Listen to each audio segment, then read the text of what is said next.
welcome back to Relax and Calm Down. This is number 5, huh?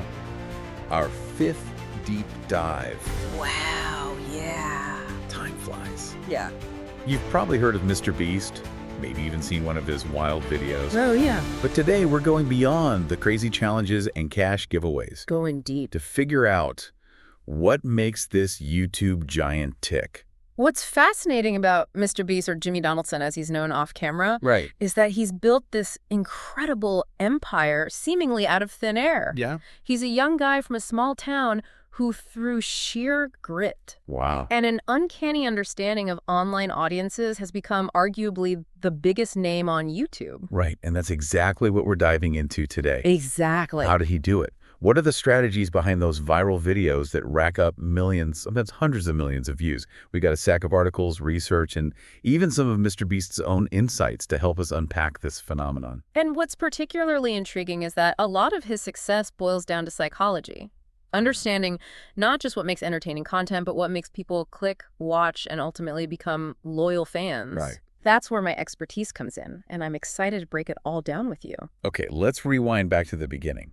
Mr. Beast started his YouTube journey pretty young, right? He did. He was only 13 when he created his channel. Wow. Back in 2012. Wow. A time when YouTube itself was still finding its footing. Right. His early videos were pretty standard fare for the time system. Minecraft gameplay, Call of Duty commentaries, things like that. Sure. They didn't exactly set the world on fire. So what was the turning point? When did things start to click for him? It seems like his counting to 100,000 video Oh, yeah. was a major catalyst. I remember that. It went viral, Yeah. and in hindsight, kind of revealed the formula that would become his trademark. I remember that video. You do? It was so simple, Uh-huh. yet so bizarrely compelling. Yes. Just watching him count for hours on end. Oh, yeah. It's like a train wreck you couldn't look away from. Exactly, and that's where the psychology comes in. Okay. This video tapped into something called input bias. Okay. The idea that we tend to value things more when we perceive that a lot of effort has gone into them. Oh, interesting. Yeah. So even though counting to 100,000 has no inherent value, the sheer amount of time and dedication he put into it made it captivating. Precisely. It's like those videos of people building incredible things out of toothpicks Right. or dominoes. The end product might not be particularly useful, Yeah. but the effort and skill involved Yeah. are mesmerizing. They are. And Mr. Beast took that concept and ran with it. Wow. He did. Think about some of his other early viral videos, cutting a table in half with a plastic knife, Oh, yeah. saying Logan Paul 100,000 times. These activities are absurd, Yeah. pointless even, Yeah. but the sheer effort on display Yeah. is what draws people in. So he figured out that effort equals attention. Right, but there's another layer to this. It's not just about any kind of effort. Uh-huh. It's about effort that signals something about the creator that they're dedicated. Yeah. Maybe a little bit crazy. Yeah. And definitely willing to go the extra mile Yeah. for their audience. Yeah. So, yeah. It's like they're proving their commitment, not just to making videos, but to entertaining us, the viewers. Exactly. And this ties into another psychological principle Okay. called costly signaling. The idea that investing significant resources, especially money, can increase trust and perceived value. Okay, I'm starting to see the bigger picture here. So Okay. when Mr. Beast gives away huge sums of money in his videos, it's not just about being generous. It's a strategic move. It's both, really. Okay. But you're right, there's a strategic element to it. Yeah. Remember that video where he got his first brand deal for $10,000? Of course. He gave the entire amount to a homeless person. He It did. was a really powerful moment. And incredibly smart from a marketing perspective. Oh, wow. By giving away the money, he signaled to his audience that he wasn't just in it for the money. Right. He was genuinely committed to making a difference. Right. It established trust and goodwill. And probably earned him way more than $10,000 in the long run. Undoubtedly. It's a classic example of how costly signaling can pay off in the digital age. Wow. You're not just creating content, you're building a brand or a reputation. Right. Okay, so we've got input bias, costly signaling. Yeah. Is there anything else we should know about the psychology behind Mr. Beast's success before we dive into his actual content strategies? There is one more key element, his understanding of how to craft clickable content. particularly titles and thumbnails. Yeah. He's a master of grabbing attention in a crowded online space, which is essential for any content creator. He definitely knows how to write a clickbait title, that's for sure. Yeah. But he also seems to consistently deliver on the promises those titles make. That's a crucial point. Yeah. He might use attention-grabbing tactics, Yeah. but he rarely, if ever, misleads his audience. Right. That consistency is key. People might click out of curiosity, Right. but they stay because the content is actually engaging. So it's not just about the click, it's about the experience after the click. Exactly. Let's break down some of his most successful titles Okay. and see what strategies are at play. You definitely have a few favorites. All right, let's do it. I'm actually really curious to see how he uses psychology to craft those eye-catching headlines. You'll be surprised how much goes into it. But Yeah. before we get into that, I wanted to remind you that we have a whole library of deep dives exploring various topics from the history of video games to the science of happiness. Right. Be sure to check them out if you enjoy these kinds of insights. Yes, definitely check out the other episodes. There's always something new and fascinating to learn. Yeah. Now back to Mr. Beast and his masterful clickbait. He's a master of what we call the novelty effect, Okay. which is basically presenting something so outlandish, so unexpected Yeah. that you can't help but click. Okay. Like $10,000 every day you survive in a grocery store. Right. Who wouldn't want to see how that plays out? Well, I opened a free bank. Oh, yeah. That one definitely piqued my curiosity. Exactly. He also frequently uses costly signaling in his titles. Okay. Like, last to leave $800,000 island keeps it. Right. That immediately conveys high stakes. Yeah. It makes you want to know who wins. Yeah. And he loves using numbers. Oh, yeah, he does. Like going through the same drive-through 1,000 times. Okay. It creates a sense of concreteness. Yeah. And makes the challenge seem even more ridiculous. Oh, right. That's the numerical precision tactic at work. Yes. And then there's contrast, like one vs. $1 million hotel room. Oh, yeah. Good one. You instantly want to see the difference. Yes. He even taps into nostalgia with titles like, I built Willy Wonka's chocolate factory. Oh, that's a good one. That one takes me right back to childhood. That's good. And don't forget his occasional ventures Right. into morbid curiosity. Okay. Like surviving 24 hours straight in the Bermuda Triangle. Okay. It plays on our fascination with danger and the unknown. He's a master of playing on our emotions, that's for sure. He is, and he's particularly good at creating FOMO, Oh, yeah. that fear of missing out. Yeah. Titles like Last to Leave imply that you need to watch now Right now. to see who wins. Yeah. Yeah. It's all very clever, but let's be honest. Yeah. Some people might see these tactics as manipulative. That's a valid point. Yeah. But here's the thing. Mr. Beast almost always delivers on his promises. Mm-hmm. His titles and thumbnails might be over the top, Yeah. but they accurately reflect the content of his videos. Okay. He doesn't trick viewers Right. into watching something Yeah. they're not interested in. Right. That's a crucial distinction. Yeah. He's not baiting and switching. He's not, no. He's creating genuine excitement and delivering on it. Right, and that's why, despite occasional criticism, he's managed to build such a massive and loyal following. Wow. People trust him to deliver entertaining and engaging content, Right. even if the packaging is a bit outlandish. So it seems like Mr. Beast's success isn't just about understanding the YouTube algorithm. It's about understanding human psychology. Absolutely. Wow. He's tapped into something fundamental about how our brains work. Yeah. We're drawn to novelty, we're fascinated by extremes, and we crave a sense of reward. It's true. Mr. Beast has figured out how to deliver all of that Yeah. in a way that keeps people coming back for more.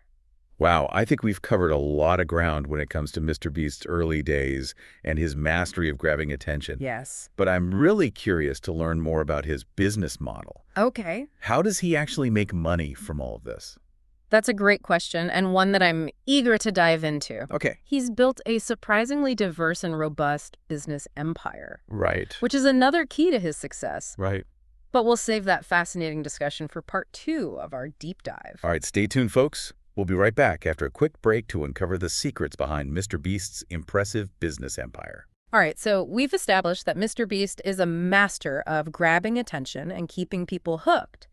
But how does he actually turn those millions of views into cold, hard cash? That's the million-dollar question, right? Because as entertaining as his videos are, we know there's a sophisticated business mind at work here. Exactly. And one of the first things to understand is that Mr. Beast's YouTube empire extends far beyond his main channel. Okay. He's got a whole network of channels, Right. each catering to a slightly different audience. Oh, right. Like Beast Reacts, Mr. Beast Gaming, Mr. Beast Shorts. I've definitely stumbled across those while falling down YouTube rabbit holes. Precisely. And that's a key part of his strategy Okay. by diversifying his content. Right. He's not putting all his eggs in one basket. Yeah. If one channel experiences a dip in views, the others can pick up the slack. It's like hedging his bets, but with YouTube channels instead of stocks. Exactly. And in total, these channels have over 250 million subscribers. Wow. That's a staggering number, more people than the population of most countries. It's mind-boggling. Yeah. So even if only a fraction of those subscribers watch his videos, we're still talking about massive viewership. And that translates directly into ad revenue. Right. Every time someone watches an ad on one of his videos, Mr. Beast gets a cut. Right. And with those kinds of numbers, even a tiny cut adds up quickly. Right. So there's the traditional YouTube ad revenue model. Yeah. But I've also heard he's got other business ventures going on. He does. And this is where things get really interesting. Okay. He's taken his online fame and leveraged it to build a multifaceted business portfolio. Like his Feastables chocolate bars. I actually tried one. They're pretty good. They are, and that's a prime example of how he's turned his audience into customers. Okay, yeah. He knows his viewers love watching him do crazy challenges. Yeah. So why not offer them a chance to taste the chocolate he uses in those challenges? It's brilliant. And it's not just limited to chocolate. He's also got Mr. Beast Burger, which is a virtual restaurant chain. That's right, and it's a really clever concept. Yeah. Instead of investing in brick-and-mortar restaurants, he partnered with existing restaurants to create a delivery-only brand. So he's basically licensing his name and image to these restaurants who then prepare and deliver Mr. Beast branded burgers. Exactly. It's a low-risk, high-reward business model. Wow. That's perfectly suited to the digital age. And of course, he's also got his online merch store where fans can buy branded clothing, stickers, you name it. All of it. It seems like he's created this self-sustaining ecosystem where his YouTube success fuels his other ventures, which in turn promote his YouTube channels. Yes. It's a cycle of growth. That's a great way to put it. He's built a brand that extends far beyond YouTube, creating multiple revenue streams that all feed back into each other. It's a masterclass in entrepreneurship. It's amazing how he's taken something as seemingly ephemeral as online fame and turned it into a tangible, sustainable business. And he's done it in a way that feels authentic and engaging. Right. He's not just slapping his name on any product that comes his way. Right. He's carefully choosing ventures that align with his brand and appeal to his audience. You know, you mentioned earlier that a big part of his success comes down to understanding psychology. Yes. And I think that extends to his business decisions as well. Absolutely. He's keenly aware of what motivates his audience, Right. what they value, and what they're willing to spend money on. Yeah. He's not just selling products, he's selling experiences, emotions, and a sense of belonging. Like when he launched Feastables, it wasn't just about selling chocolate bars. No. It was about giving his fans a chance to participate in the Mr. Beast universe, Yes. to taste what he tastes, to experience a bit of his world. Exactly. It's all about creating a connection, a sense of shared experience. Yeah. And that's what makes his business model so successful. It's like he's cracked the code of not just online content creation, but online brand building as well. He's certainly a pioneer in that regard. Yeah. He's shown that it's possible to build a global brand with millions of loyal followers without relying on traditional media or marketing channels. It's a testament to the power of the internet It is. and the new avenues it's opened up for entrepreneurs and creators. But let's be real. It's not just about having a good idea Right. and being savvy with social media. Yeah. There's a level of work ethic and dedication here Yeah. that's truly remarkable. Right. I mean, he's constantly churning out new content, experimenting with new formats, and pushing the boundaries of what's possible on YouTube. He is. It's mind-boggling how he manages to do it all. And that's another key takeaway from his success. Okay. He's not afraid to work hard to put in the hours to grind. Wow. He's got a relentless drive to succeed, and it shows in everything he does. I'm starting to feel exhausted just thinking about it. Me too.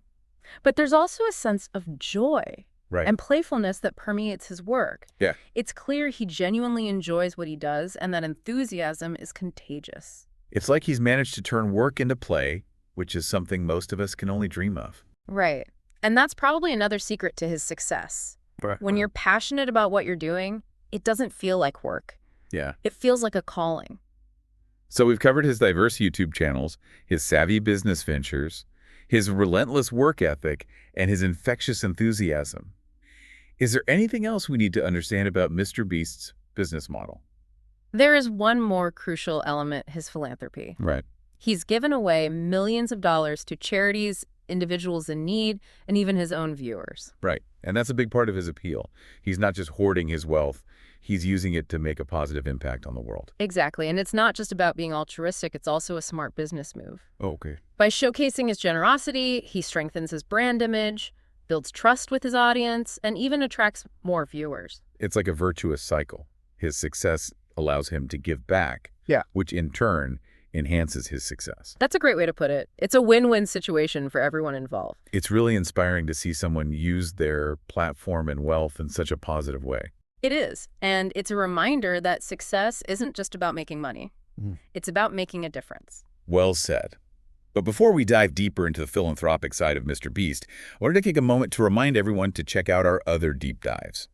We've got episodes on everything from the history of video games to the psychology of happiness. That's right. We cover a wide range of topics, Yeah. all with the same goal to provide you with insightful, engaging, and thought-provoking content.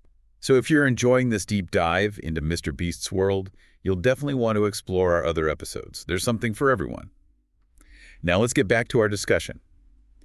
You were about to tell us more about Mr. Beast's philanthropic endeavors. Yes, and it's a fascinating aspect of his story. So we've talked about Mr. Beast's mastery of YouTube, his savvy business sense, and now we're diving into his philanthropy, which honestly seems just as core to his brand as those wild challenges. Yes, it absolutely is. It's woven into the fabric of what makes Mr. Beast Mr. Beast. And what's remarkable is how he's managed to redefine philanthropy. Okay, I'm intrigued. Redefine philanthropy. What does that even mean? Well, think about traditional philanthropy. Okay. Often it's big institutions, wealthy donors, maybe a bit stuffy and formal. Right. Mr. Beast has flipped that on its head. Right. He's made giving cool, exciting, something you want to be a part of. It's like watching a game show where everyone wins. Exactly. And he's doing this in a few key ways. First, there's the transparency. Okay. He doesn't just write a check and move on. He shows you exactly where the money is going, Right. the impact it has on people's lives. It's like that video where you tipped a pizza delivery guy with a house. Yes. I mean, who does that? It's over the top, sure, but it makes a point. He's not just throwing money around randomly. He's using it to create these incredible life-changing moments that people connect with on an emotional level. And he's often involving his viewers in the giving. He does? Like those videos where he sets up those giant cash prize challenges. Yeah. It's like we're all participating in the act of generosity. Right. It goes beyond just watching. It creates a sense of community, of shared purpose. And that's something deeply resonant, especially for younger audiences. Yeah. Who might be disillusioned with traditional charity models. It's like he's gamified giving.